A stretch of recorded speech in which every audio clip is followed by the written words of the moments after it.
Hello guys, welcome to Study IQ. तो दोस्तों today we are going to move towards the next topic that is chapter 36।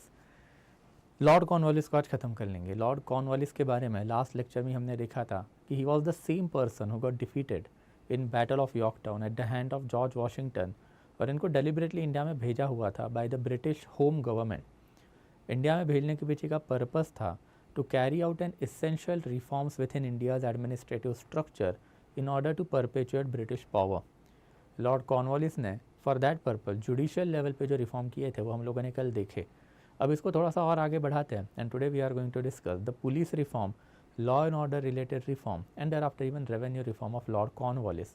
तो let's move on to this particular aspect, but again आगे जाने से पहले will get access to this PPT on the Telegram channel of us, and अगर आपको कोई personal doubt रहेगा मेरे से you can ask it to me on the Instagram channel of mine. So we'll just move forward guys. Okay, आगे बढ़ लेते हैं। Now as far as Lord Cornwallis is concerned, इनके बारे में हम लोगों ने लास्ट लेक्चर में एलैबोरेटली ये चीज़ें कवर अप करके रखी हुई थी कि कैसे उन्होंने वॉरेन हेस्टिंग के रिफॉर्म्स को आगे बढ़ाया था। In fact we had seen now Bengal administration effectively evolve हो रहा था। District had become pivot of the administration, and यही डिस्ट्रिक्ट पे एक सिविलियन साइड थी। This civilian side will now be handled by the collector, and ये कलेक्टर के नीचे हम लोगों ने पहले देखा था कि लॉर्ड वॉरेन हेस्टिंग इन्होंने इजारदारी सेटलमेंट बना के रखी हुई थी। यही कलेक्टर के under by and large judicial side भी हैंड ओवर हो चुकी थी, एंड जुडिशियल साइड में हम लोगों ने देखा था कि कैसे विलेज लेवल पे मुंसिफ कोर्ट, फिर court of registrar and thereafter district court, इनके ऊपर सर्किट कोर्ट एंड सर्किट कर के ऊपर सदर दीवानी अदालत, एंड उनके ऊपर फाइनली किंग इन काउंसिल। तो ऐसे एक elaborate administrative pattern Lord Cornwallis ने डेवलप करके रखा था। Further we had also seen कि यही जो जुडिशियल साइड अब जो डिस्ट्रिक्ट कलेक्टर के अंडर बाय एंड लार्ज थी, who will now become a जज ऑल्सो, इन्हीं के अंडर क्रिमिनल साइड भी डाल के रखा हुआ था। But by the time period of 1792 Cornwallis realize कि this person is becoming too strong, and that's why there was a clear cut segregation in between civilian side and judicial side.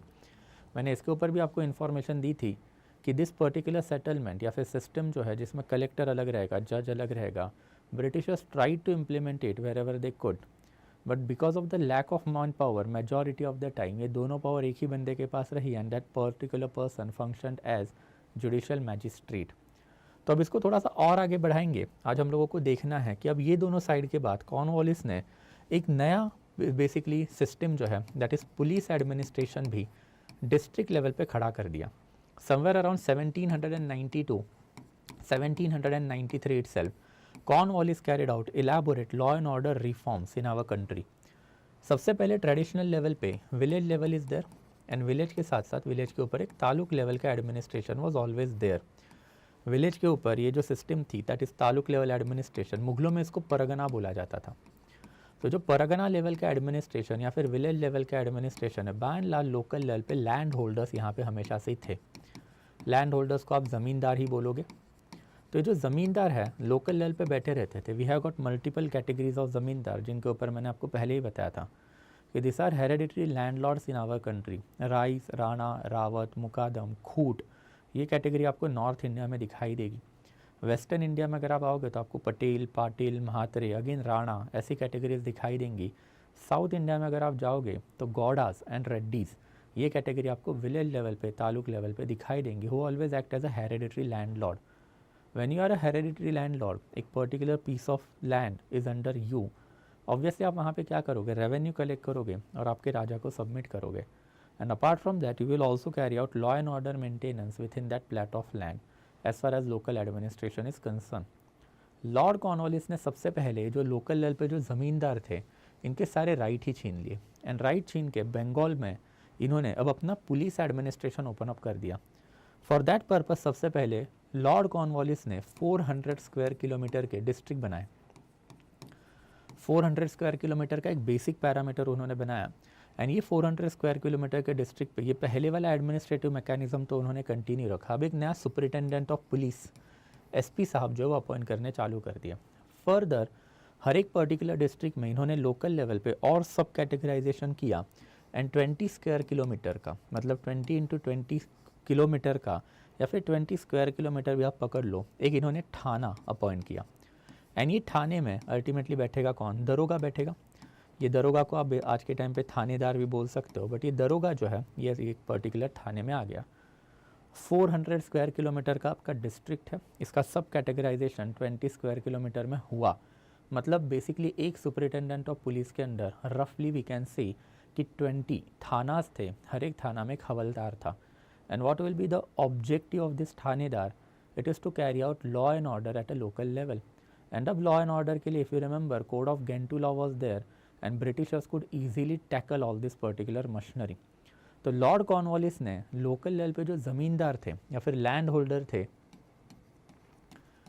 इनके सारे rights ही basically ख़त्म कर दिए and एक proper administrative mechanism district level पे implement करने का काम किया। अब डिस्ट्रिक्ट लेवल पे from the Lord Cornwallis period onward हमको दिखाई देता है कि एक बेसिकली कौन है, कलेक्टर बैठा हुआ है। एंड ये जो कलेक्टर बैठा हुआ है, this particular collector is important because he is basically the head of the civilian administration. As the name suggest, collector का काम क्या रहेगा? कलेक्ट करना। And what is basically collector collecting? Obviously taxes. ये टैक्सेस के लिए पहले इजारदारी सेटलमेंट लोकल लेवल पे थी। ये इजारदारी सेटलमेंट 1790 में लॉर्ड कॉर्नवालिस ने चेंज करके इसको ज़मींदारी सेटलमेंट बना दिया। अब ज़मींदारी वर्क कैसे करते हैं उसके ऊपर भी बात करेंगे। एंड ये जो ज़मींदारी सेटलमेंट जो कलेक्टर के अंदर पूरी डाल के रखी थी, ये basically proper revenue pattern India का इसकी वजह से डेवलप्ड हुआ। सिमिलरली जुडिशियल साइड पे हमने देखा था कि नाउ दिस जज is a pivot of the entire thing. इसके नीचे अब हम लोगों को दिखाई देता है कोर्ट ऑफ रजिस्ट्रार, उसके नीचे हमने देखा था मुंसिफ्स कोर्ट इज़ देयर आफ्टर इनके ऊपर अब कौन रहेगा? तो प्रोविंशियल सर्किट कोर्ट एंड उनके ऊपर अल्टीमेटली जो सदर दीवानी अदालत कॉर्नवालिस के ही अंडर रहेगी। Cornwallis and 2 more British official ऐसे कैलकाटा काउंसिल थे और इनके ऊपर now there will be king in council. तो किंग इन काउंसिल कहाँ पे बैठेगा? लंदन में बैठेगा। हमने ये भी देखा था कि इन्होंने मॉनिटरी लेवल भी सिचुएट करके रखी थी कि 50 रुपये का केस यहाँ पे, अप टू 200 रुपीज़ का केस यहाँ पे, अप टू 500 रुपये का केस यहाँ पे। देयर आफ्टर हम लोगों ने ये भी देखा था कि अप टू 1000 रुपये का केस यहाँ पे। 1000 के ऊपर का कोई भी केस आप यहाँ पे लड़ोगे एंड अगर ये 5000 पाउंड के ऊपर का केस रहेगा तो आपको किंग इन काउंसिल जाना पड़ेगा। एंड अल्टीमेटली ये जो प्रॉपर एडमिनिस्ट्रेटिव पैटर्न अब बंगाल में बैठना चालू हो गया, इसका बहुत इफ़ेक्टिव इम्प्लीमेंटेशन लॉर्ड कॉर्नवालिस ने किया भी। फर्दर लॉर्ड कॉर्नवालिस ने इसमें बहुत सारे और चेंजेस किए थे। सबसे पहले 1792 में ही लॉर्ड कॉर्नवालिस ने कोवेनेटेड सिविल सर्विसेज नाम का एक कैटेगराइजेशन चालू किया। ये covenanted civil services are quite significant. ये कोवेनेटेड सिविल सर्विसेज मतलब कौन सा है? तो आज के टाइम पे पकड़ के चलो, एक class 1 and thereafter class 2 level के गवर्नमेंट के ऑफिशियल्स है। एंड लॉर्ड कॉर्नवालिस डिक्लेयर्ड कि this particular officer shall be white only. तो in that capacity Lord Cornwallis was also the originator of the racist bureaucracy in our country. Lord Cornwallis का कहना था कि more you entangle with the local administrative official, उनको enlightenment and renaissance जो Europe में हुआ उसका फ़ायदा होना चालू होगा। एंड अगर उनको एनलाइटनमेंट एंड रेनेसांस का फ़ायदा होना चालू हुआ तो जो गलतियाँ हमने अमेरिका में की वही वाली गलतियाँ इंडिया में भी हो जाएंगी। सूनर और later this people will understand how to carry out revolution और movements and thereafter they will go against us. And that's why Lord Cornwallis ने ये एडमिनिस्ट्रेटिव मैकेनिज्म में सबसे पहले हमको दिखाई देता है कि अब वाइट सुप्रीमेसी चालू की। सेकेंड इंपॉर्टेंट एस्पेक्ट जो लॉर्ड कॉर्नवालिस ने करके रखा हुआ था, that is basically reduction of the corruption.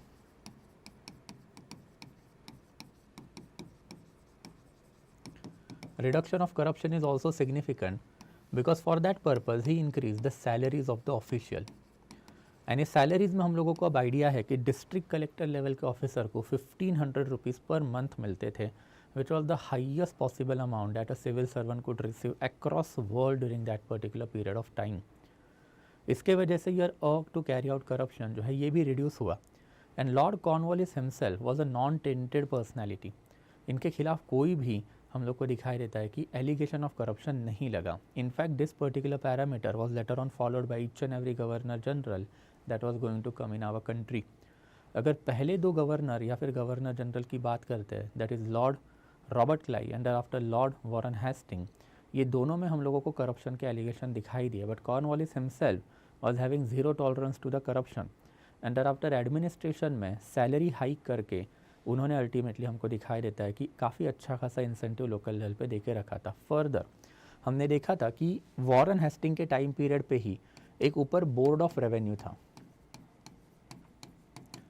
ये बोर्ड ऑफ रेवेन्यू भी काफ़ी सिग्निफिकेंट है। बोर्ड ऑफ रेवेन्यू को इन्होंने परसेंटेज भी ऑफर करके रखे थे। Whatever revenue that you are earning in a particular year, उसका 1% जो हम आपको हैंड ओवर भी करेंगे। तो ये भी एक काफ़ी सिग्निफिकेंट प्रोविजन लॉर्ड कॉर्नवालिस ने बना के रखा हुआ था। तो talking of all this particular administrative reform, वो लॉर्ड कॉर्नवालिस जो है, इनको इंडिया में फादर ऑफ सिविल सर्विसेज भी माना जाता है। ये तो अभी अभी हमने ये वाला टाइटल सरदार वल्लभ भाई पटेल को दे के रखा है। बट अगर आपको ये सवाल आता है कि who among the following is considered as a father of civil services in our country, तो ये क्रेडिट हमेशा से कॉर्नवालिस को जाएगा। अगर कॉर्नवालिस एंड सरदार वल्लभ भाई पटेल दोनों का नाम आया तो वल्लभ भाई पटेल पे टिक करोगे, बट अगर सरदार वल्लभ भाई पटेल का नाम नहीं आता है तो you are required to tick Cornwallis, because Cornwallis ने ये लोकल एडमिनिस्ट्रेटिव पैटर्न ही डिज़ाइन नहीं किया। तो लोकल एडमिनिस्ट्रेटिव पैटर्न के साथ साथ इन्होंने काफ़ी इलेबोरेट लेवल में कुछ सिविल सर्विसेज रिफॉर्म भी इंडिया में करके रखे हुए थे। Even though they had implemented racist policy, we can clearly see ये एडमिनिस्ट्रेटिव मैकेनिज्म अब धीरे धीरे इंडिया में क्या होने वाला है, फिक्स होने वाला है। एंड इंडिया आज भी यही एडमिनिस्ट्रेटिव मैकेनिज्म के ऊपर चलता है। बस हमने इसमें clear cut segregation of power करके रखा है कि judicial side, civilian side and after police side जो टोटली डिफरेंट रहेगी। इफ़ यू रिमेंबर, हमने ये एडमिनिस्ट्रेटिव पैटर्न एंशिएंट पीरियड से चालू किया था। We have seen administration of Mauryans, administration of Gupta, फिर हमने मीडिएवल पीरियड में भी एडमिनिस्ट्रेशन ऑफ सल्तनत एंड एडमिनिस्ट्रेशन ऑफ मुगल अब कवर अप करके रखा है। तो ये सारी एडमिनिस्ट्रेशन में आपको इतने elaborative administrative mechanism starting from local level से लेके हाईएस्ट लेवल के दिखाई नहीं देंगे। जो लॉर्ड कॉर्नवालिस ने वेस्टर्न मेथोडोलॉजीज़ के ऊपर में अल्टीमेटली जो सिस्टम बना के रखा था वो इस हिसाब से डेवलप्ड हुआ। And as I told you कि यही मैकेनिज्म इंडिया में आज भी चलता है।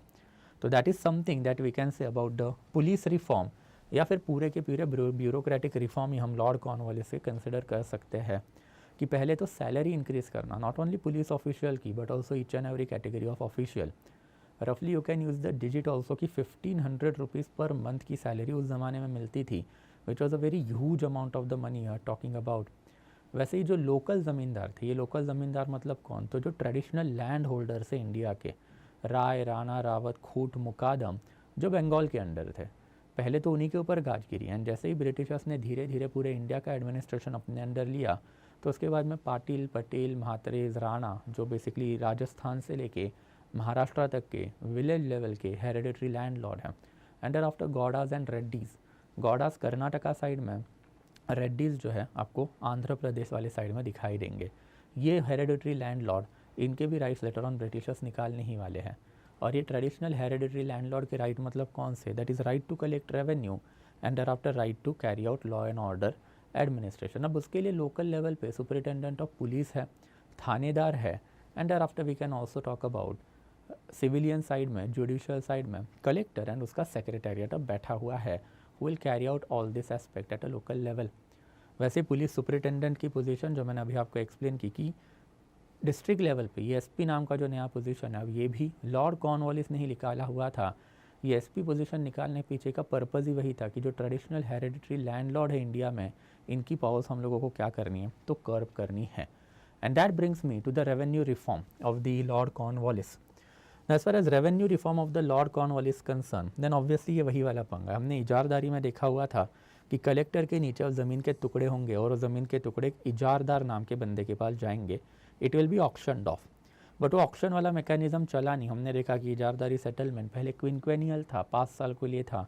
Letter on they converted it to a single year, मतलब एनुअल सेटलमेंट पे उन्होंने कन्वर्ट कर दिया। अब ये वाली सेटलमेंट थोड़ी सी देखते हैं कि ये ज़मींदारी सेटलमेंट एग्जैक्टली है क्या, and how this zamindari settlement use to work at a ground level.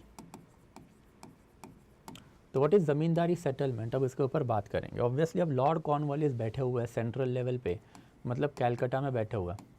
And Calcutta में कॉर्नवालिस ने बैठ के अल्टीमेटली अब रेवेन्यू पैटर्न जो है उसको सुधारना चालू किया।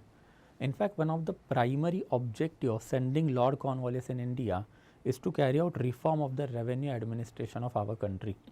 रेवेन्यू से ही सारे बखेड़े चालू हुए थे। इफ़ यू रिमेंबर 1765 टू 1772 के बीच में ड्यूअल गवर्नमेंट, एंड ये ड्यूअल गवर्नमेंट का कितना बुरा इम्पैक्ट कंपनी के ऊपर पड़ा। 1772 में Warren Hasting ultimately undertook administration of Bengal and he carried out his इजारदारी सेटलमेंट वो भी वर्कआउट नहीं हुई।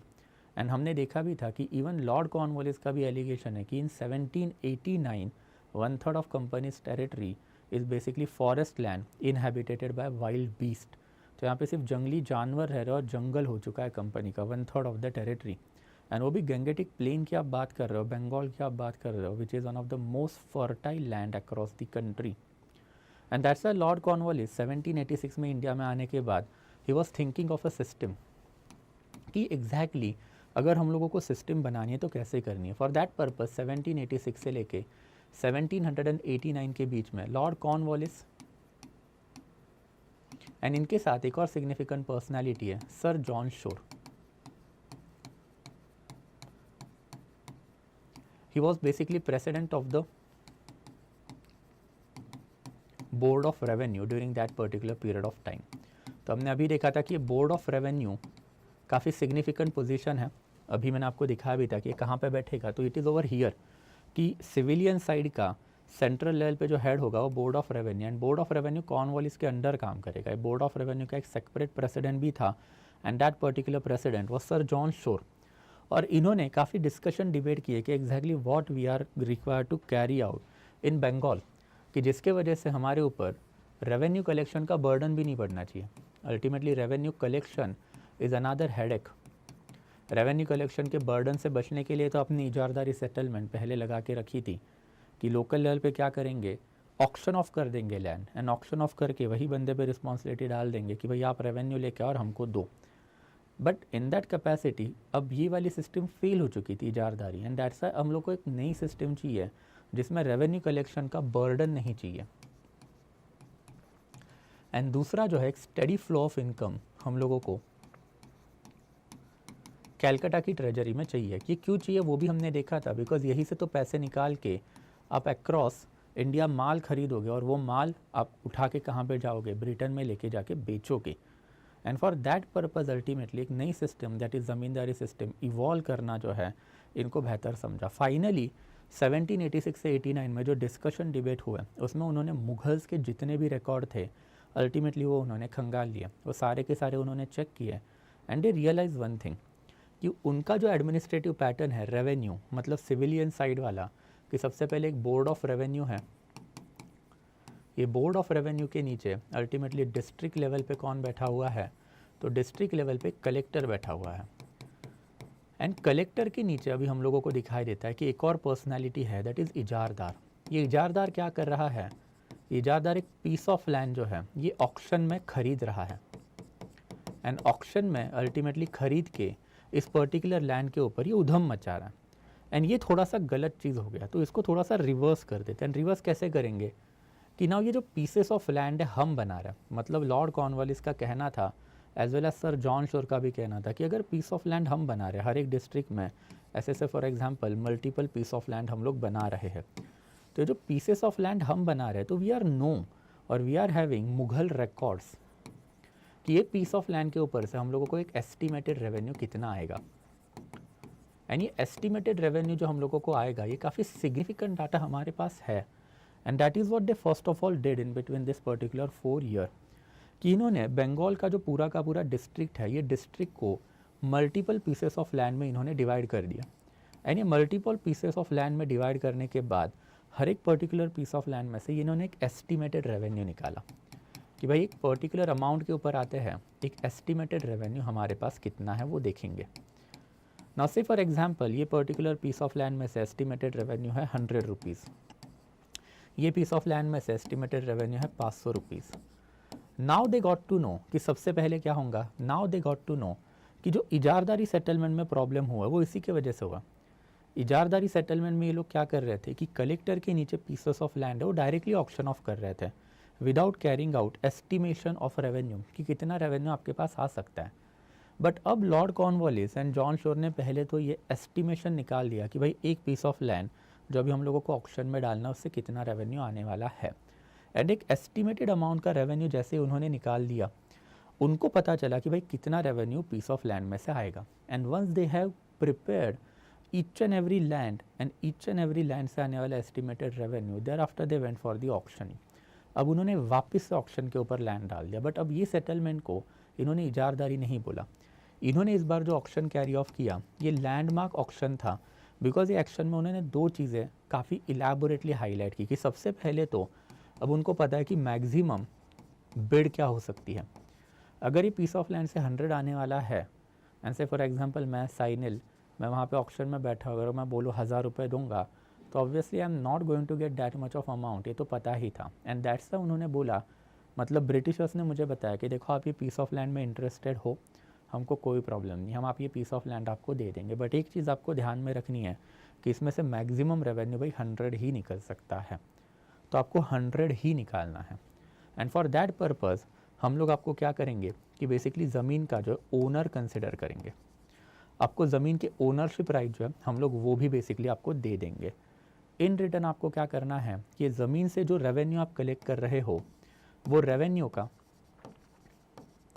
आप बेसिकली 89% हमको दोगे, मतलब ये ब्रिटिश ईस्ट इंडिया कंपनी को जाएगा।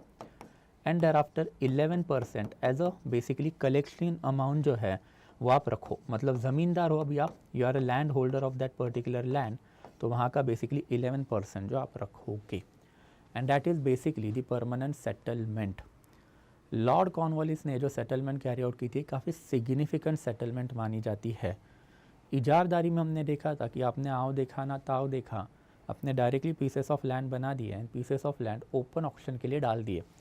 हाउएवर जैसे ही आपने pieces of land open auction के लिए डाल दिए तो मुंह बोली रकम के ऊपर लोगों ने उसके ऊपर बिड लगाना, उसको खरीदना चालू कर दिया। तो ऑब्वियसली ब्रिटिश एडमिनिस्ट्रेशन के लिए एक लॉस था, because territory was under their administration. वहाँ पे एक इजारदार आ रहा है and he is carrying out thorough possible exploitation, इसके वजह से रेवेन्यू तो आ नहीं रहा है, ऊपर से एग्रीकल्चर भी कोलैप्स हो गया। तो आपका एग्रीकल्चरल कोलैप्स है तो फेमाइन आएगा, देर आफ्टर आपका रेवेन्यू हैम्पर होगा एंड देर आफ्टर जो इजारदार है वो भी भाग जाएगा। You are not getting anything out of this system. And that's why Cornwallis decided कि पहले तो हम लोग एक एस्टिमेटेड रेवेन्यू निकालेंगे। हर एक लैंड में से उन्होंने एस्टिमेटेड रेवेन्यू निकाला एंड देर आफ्टर वो लैंड जो बेसिकली इन्होंने ऑक्शन ऑफ कर दिया। बट ये ऑक्शन किसको होगा? ऑक्शन उसी बंदे को होगा who is basically agreeing to all the terms of the Britishers, कि एक पीस ऑफ लैंड में से इतने ही पैसे निकलने वाले हैं, ये पैसों में से 89% जो आप हमको दोगे, 11% जो खुद को रखोगे। एंड देयर आफ्टर हमको ये भी दिखाई देता है कि लॉर्ड कॉर्नवालिस ने जो बंदे को लैंड दिया है वो बंदे को अल्टीमेटली क्या बना दिया, तो ज़मींदार वाला पोजीशन जो वो भी दे दिया। In fact it was a win win situation for zamindar as well as British East India company. इसमें ultimately British East India company को क्या मिला, तो ब्रिटिश ईस्ट इंडिया कंपनी को सबसे पहले हमको दिखाई देता है कि जो financial burden British East India company के ऊपर था वो रिड्यूस हो गया, कि they could collect taxes without any expenditure.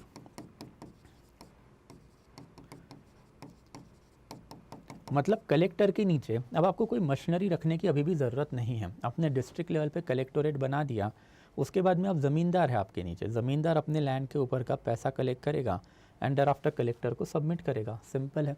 तो बेसिकली आपका फाइनेंशियल बर्डन जो है वो रिड्यूस हो गया, आपकी इकोनॉमिकल पोजीशन जो है अब वो भी काफ़ी क्या हो गई, सिग्निफिकेंट लेवल पे इम्प्रूव होनी चालू हो गई। इकोनॉमिकल पोजीशन आपकी इम्प्रूव कैसे हुई, because now there was a steady flow of revenue.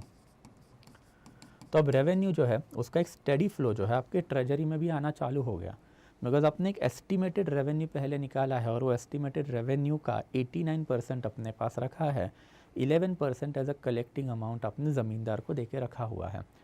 तीसरा इंपॉर्टेंट एस्पेक्ट अगर हम लोग बात करते हैं तो ये पर्टिकुलर सिस्टम का एक पॉलिटिकल बेनिफिट भी कंपनी को हुआ, that is creation of the permanent political allies. Ultimately अब जो ये नए ज़मींदार अपॉइंट हो रहे थे, ये ज़मींदार जो है अपने फाइनेंशियल स्ट्रेंथ के ऊपर अपॉइंट नहीं हो रहे थे, वो कोई हाईएस्ट बोली नहीं लगा रहे थे वो लैंड पे, बराबर। तो ज़मींदार जो है अपने लॉयल्टी के बेस पे अपॉइंट हो रहे थे। And that's why this zamindar as long as Britishers were there in our country were always loyal, fiercely loyal to the Britishers. Ultimately ये ज़मींदार जो है इन्हीं के वजह से रिवॉल्ट ऑफ 1857 बहुत हद तक ब्रिटिशर्स ने कर्ब भी किया एंड मेजॉरिटी ऑफ द ज़मींदार 1947 तक ब्रिटिशर्स के लिए लॉयल ही रहे। According to the Lord Cornwallis himself, the system is going to convert Zamindar as an important pillar of administration in this country, which will be loyal to us. तो ज़मींदार एक loyal section जो है Britishers के लिए जो क्या हुआ, प्रॉपरली डेवलप्ड हुआ। ये पर्टिकुलर सिस्टम का ज़मींदार को भी उतना ही फ़ायदा हुआ कि ज़मींदार के पर्सपेक्टिव से अगर आप देखोगे तो ज़मींदार को सबसे पहले क्या मिला, लैंड ओनरशिप मिली। ये लैंड ओनरशिप अब ब्रिटिशर्स रिकॉग्नाइज लैंड ओनरशिप थी, तो ऑब्वियसली कोई भी ज़मींदार के लिए ये सबसे इम्पॉर्टेंट होता है। दूसरा इम्पॉर्टेंट एस्पेक्ट अगर हम लोग बात करते हैं ज़मींदार के लिए, तो ज़मींदार को बेसिकली एक्स्ट्रा इनकम जो है ये पर्टिकुलर लैंड से मिलना चालू हुआ, बिकॉज नाउ सिंस ज़मींदार वॉज द ओनर, तो ज़मींदार जो है एक रेंट भी वसूल कर सकता है। तो ज़मींदार को अल्टीमेटली अब रेंट भी मिलेगा एंड ज़मींदार को टैक्सेशन का 11% भी मिलेगा। बट अल्टीमेटली ये सिस्टम पीजेंट के लिए, मतलब जो बेसिकली यहाँ के जो एक्चुअल कल्टीवेटर है उनके लिए क्या हुई, हार्मफुल प्रूव हुई। बिकॉज एक पर्टिकुलर कल्टीवेटर जो एक्चुअल ओनर था, कल्टीवेटर मतलब जो खेती बाड़ी कर रहा था, ये एक्चुअल में ओनर था वो ज़मीन का। अब ये ओनर नहीं रहा, ये ओनर बेसिकली ख़त्म हो गया एंड उसकी पोजीशन जो है टेनेंसी में रिड्यूस हो गई। एंड सेकेंड इंपॉर्टेंट एस्पेक्ट, अब इसका हैवी पॉसिबल एक्सप्लॉयटेशन तो रुका नहीं, हैवी पॉसिबल एक्सप्लॉयटेशन कंटिन्यू रहेगा। क्यों? बिकॉज अब उसको सिर्फ टैक्सेशन ही नहीं देना है, उसको अब बेसिकली रेंट भी देना पड़ेगा, बिकॉज उसकी ज़मीन अब उसकी नहीं बची है, उसकी ज़मीन जो अब एक ज़मींदार की हो चुकी है। एंड इन दैट कैपेसिटी ना he has to give rent also. Britishers ने तो रेंट वाला कंसेप्ट इंडिया में लाया था। In fact David Ricardo is a very famous economist in 17-18 century Britain. David Ricardo ने ही तो रेंट वाला कंसेप्ट ह्यूमैनिटी में इंट्रोड्यूस करके रखा है। एंड दैट्स व्हाई ब्रिटिशर्स ने ज़मींदार को अलाउड करके रखा था कि apart from collecting taxes in that particular land, अब वो लैंड आपका है, वहाँ पे जो कल्टीवेटर रह रहा है वो आपके नीचे काम कर रहा है, आपके ज़मीन पे काम कर रहा है, तो you can exploit rent from that particular person. तो for peasant it was a thorough possible exploitation we can say. However ये पर्टिकुलर सिस्टम जो है लॉर्ड कॉर्नवालिस को सून रियलाइज़ हुआ कि काफ़ी सिग्निफिकेंट है। अगर आप इसमें भी इलैबोरेटली देखोगे तो ये सिस्टम लॉर्ड कॉर्नवालिस ने, एज आई टोल्ड यू, 1790 में सबसे पहले इंट्रोड्यूस की थी और इसको डाइसेनियल सिस्टम बोला था। डाइसेनियल सिस्टम का मतलब क्या है कि ये जो रेवेन्यू रेट है, ये पर्टिकुलर एस्टिमेटेड रेवेन्यू, इसका 89% ब्रिटिशर्स को, 11% जो है किसको जाएगा, देन ऑब्वियसली ज़मींदार को जाएगा। तो ये वाला जो रेट है इसको हम लोग डाइसेनियल मतलब 10 ईयर्स के लिए फिक्स रखेंगे, ये 10 ईयर की सेटलमेंट रहेगी।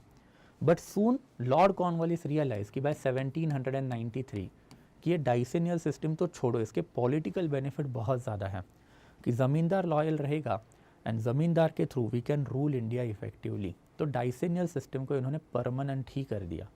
ये परमानेंट सेटलमेंट मतलब अब बेसिकली ये वाला जो डिजिट है ये परमानेंटली यही डिजिट रहेगा। एंड इन दैट कैपेसिटी अगर इसमें प्रोडक्टिविटी बढ़ती है over a period of the time, currency exchange के वजह से कुछ पैसा बढ़ता है, तो वो ज़मींदार अपने आप को रखे, हमको कोई प्रॉब्लम नहीं है। And that is a permanent settlement ultimately came into picture by 1793। ये एक्चुअल में डाइसेनियल सेटलमेंट था कि 10 साल के लिए सेटलमेंट होगा, 10 साल के लिए ये डिजिट हम नहीं बदलेंगे। बट इसको अल्टीमेटली परमानेंट सेटलमेंट में 1793 में कन्वर्ट किया गया because of the benefit that British East India Company saw from this particular system.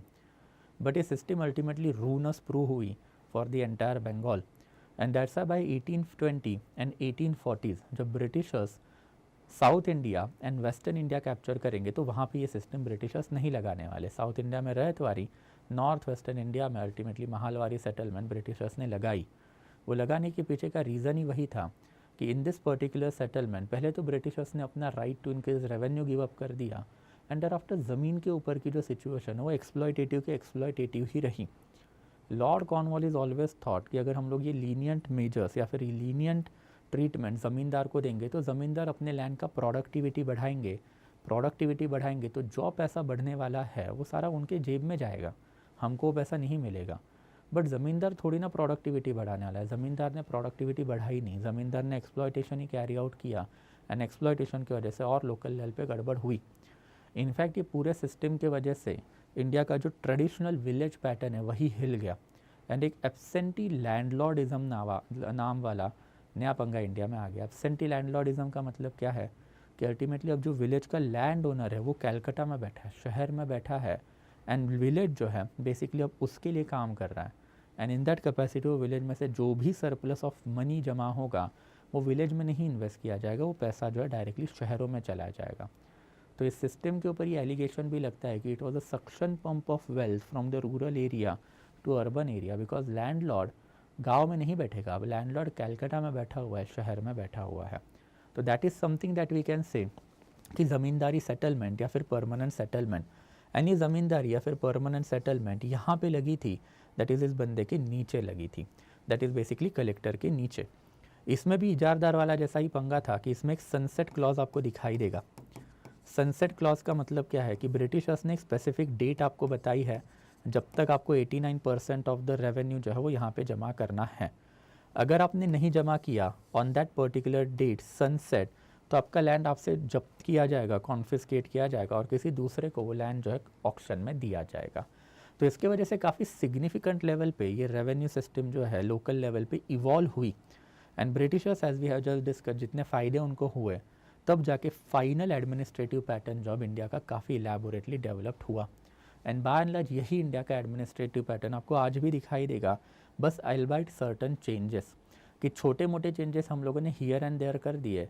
And after यही एडमिनिस्ट्रेशन हमने डिस्ट्रिक्ट से लेके प्रोविंस तक एंड डिस्ट्रिक्ट से लेके विलेज लेवल तक इम्प्लीमेंट करके रखा हुआ है। और अब यही वाली सारी चीज़ें मैंने आपको यहाँ पे लिख के भी दे के रखी है कि बेसिकली परमानेंट सेटलमेंट जो इन्होंने बना के रखी थी, board of revenue permanent settlement, there after इसके बेसिकली फीचर जो है कि ओनर कौन होगा, there after fix revenue, that is मतलब जो 100 रुपीज़ जो वो फिक्स रहेंगे। एंड इसमें अल्टीमेटली हमने देखा था कि रेट कैसे डिवाइड होगा, तो 89% ब्रिटिशर्स को, 11% किसको जाएगा, देन ऑब्वियसली ज़मींदार को जाएगा। एंड इसमें पत्ता सिस्टम कंटिन्यू रहा, पत्ता कबूलियत। मीडियल में मैंने आपको इसको इलेबोरेटली समझा, अगर आपको याद नहीं है तो शेर शाह सूरी एक बार देख लेना कि पत्ता एंड कबूलियत क्या होती है। कि अब बेसिकली ज़मींदार जो है आपके एरिया में आएगा, आपके लैंड का जो है बेसिकली मेजरमेंट लेगा और आपको एक पत्ता देगा। पत्ता मतलब भाई ये लैंड आपके अंडर है, आपको इतना रेवेन्यू जो हमको देना है। एंड इन रिटर्न आपको मतलब पीजन को कबूलियत देनी पड़ेगी ज़मींदार को कि भाई आपने ये चीज़ें मानी है, कबूल की है। साल भर के बाद में वो ज़मींदार अपनी कबूलियत लेके आएगा एंड जो पत्ता पीजन को दिया था वो उसको फर्निश करना पड़ा। तो पत्ता एंड कबूलियत का डाटा पहले तो मैच होगा एंड उसके अकॉर्डिंग ज़मींदार जो है पीजन से पैसे वसूलेगा। तो पत्ता कबूलियत सिस्टम इनिशियल लेवल पर अलाउद्दीन खिलजी ने इंडिया में लगाई थी and later on it was continued by the Sher Shah Suri, even Akbar and Britishers ने उसको कंटिन्यू रखा था। It is quite important revenue document at a local level, कि टैक्सेशन से रिलेटेड डॉक्यूमेंट है ये। एडमिनिस्ट्रेशन आपके घर पे आके आपको पत्ता देगा, इन रिटर्न आपको कबूलियत देनी है एडमिनिस्ट्रेशन को। And at the end of the year जब रेवेन्यू कलेक्शन का टाइम आएगा तो ऑब्वियसली आपने पत्ता एडमिनिस्ट्रेशन को दिया, तो एडमिनिस्ट्रेशन आपके घर में पत्ता लेके आएगा और एडमिनिस्ट्रेशन ने आपको बेसिकली एडमिनिस्ट्रेशन ने आपको जो है बेसिकली पत्ता दिया है और आपने एडमिनिस्ट्रेशन को कबूलियत दी है। तो कबूलियत लेके आएगा आपके घर में, एक पत्ता लेके आएगा कि आपने कबूल किया है एंड इन रिटर्न आपके पास जो पत्ता है वो आपको फर्निश करना पड़ेगा। दोनों का डाटा मैच होगा एंड अकॉर्डिंगली टैक्सेशन जो वसूले जाएंगे।